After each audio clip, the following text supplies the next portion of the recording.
ka na ng salita ng Diyos at unti-unti maintindihan mo, tanggapin ko na ako'y babae para ako sa lalaki. Tanggapin ko na ako'y lalaki para ako sa babae. Nasusundan mo? Lahat ng tao welcome po sa lugar na ito. Pero, no? Unti-unti sa pakikinig mo ng salita ng Diyos, unti-unti ka namang babaguhin ng Diyos. No? Kasi ang isa pong church ay isa pong hospital yan. Tayo po ay pagagalingin ng Diyos unti-unti sa pamamagitan ng salita. Are you here? No? Ang Diyos ay hindi po galit sa tao, kami man din, hindi kami galit sa tao. Ang Diyos ay galit sa kasalanan ginagawa ng tao. So separate yun na, tandaan nyo. Ang tao, ito ang kasalanan. Hindi galit ang Diyos sa tao. Galit ang Diyos sa kasalanan ginagawa niya. Nasusundan natin yon, ha? Mga kapatid?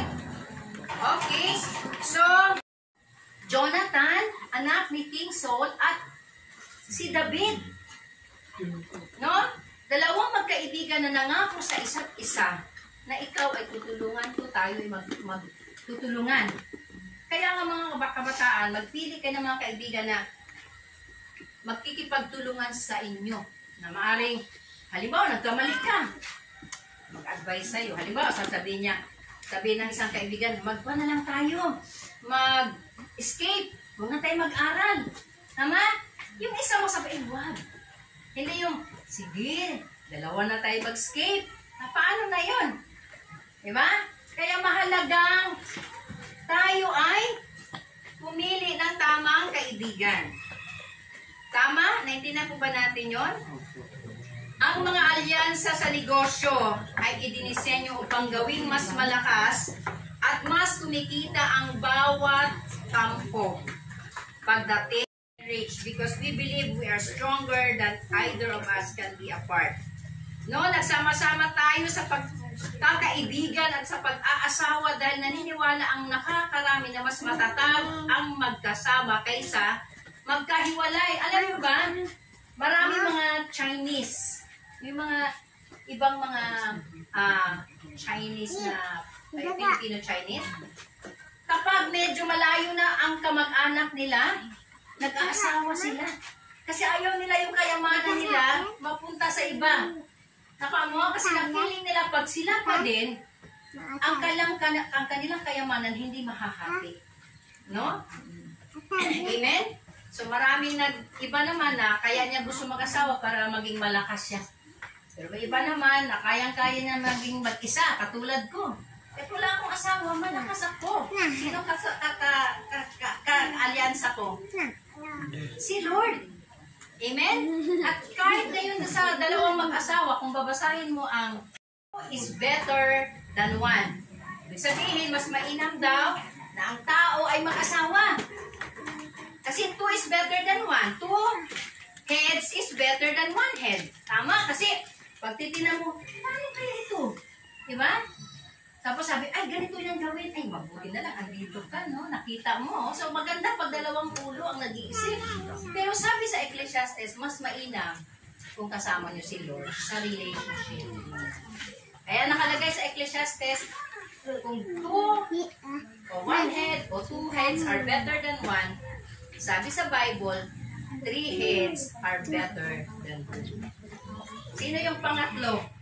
Si Jesus. Yun ang kaalyansa natin. Yes. Amen? Kaya ang bawat marriages, bawat relationship, dapat nasa gitna si Lord. Nasusundan natin? Okay. Ang ating actually introduction pa lang yun. No? Okay. Pero pa-exiin po kay King Jehoshaphat. Or kung sa Tagalog, si King Josaphat. Okay? Sapat na siya. Anyway, so nang si Haring Josaphat ay naging hari ng Juda, nagtanong siya sa Diyos ng kanyang ama at lumakad sa kanyang mga utos, kaya't itinatag ng Panginoon ang kaharian sa kanyang kamay. So, si Jehoshaphat ay nagsimula ng maayos. No? Kasi bago naging hari si King Jehoshaphat, pag sinabi kong Jehoshaphat sa English, huwag niya kayo malito ha, isa lang yun. kapag, nung bago siya nagsimula o bago siya naging hari, alam niyo ba, ang kanyang mga ninuno ay sumasamba sa Diyos-Diyosan. Ibig sabihin, gumagawa sila ng mga iba't ibang Diyos. Nilalagay nila sa kanilang mga gilid-gilid kung saan doon sila nagpipray.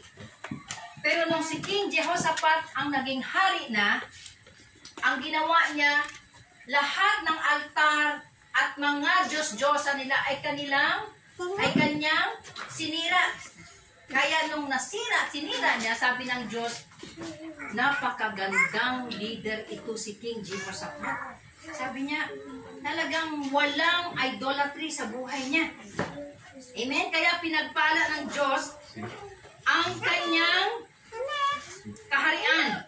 Amen? Kaya't nagkaroon siya ng malaking karangalan at maraming kayamanan. O, kita mo, kapag nakikipag-alyansa ka sa Diyos, nagiging mabuti at maayos ang buhay mo. Tama? At hindi lang yun, naging sagana siya at nagkaroon siya ng mga matatapang, matitipunong mga sundalo, magbantay sa kanyang kaharian. Gayon pa man, dito na, nagkasala na si King Jehoshaphat. Kasi yung kanyang anak na si Jehoram, nagkagusto sa ibang lahi na anak ni King Ahab. Na alam niyo naman, ito si King Ahab ay walang Diyos, ibang sinasamba niya, marami silang mga Diyos. Diyos ng tag-ani, Diyos ng kung ano-anong Diyos. Hindi talaga siya direkta tumatawag sa totoong Diyos. Ngayon, yung anak ni King Jehoshaphat na si Jehoram, nagkagusto. Maalala niyo si Samson? No, anak, siya, binigyan siya ng Diyos ng power. No? Pero anong nangyari? Yung power niya nawala kasi nagkagusto siya sa babae. King Jehoshaphat, hinayaan niya na magpakasal si Jehoram sa anak ni Haring Ahab. Ang pangalan ng babae ay si muntik na maging Natalia. Atalia. Hindi Natalia, ha? Atalia. Andun si Natalia. No? Nagpakasal si Jehoram na hinayaan naman ni King Jehoshaphat. No? So, talagang nagkaroon sila ng maling alliance. Amen? Hinayaan nila makapasok yung mga tao sa buhay nila, sa pamilya nila, na hindi makadiyos yung mga tao.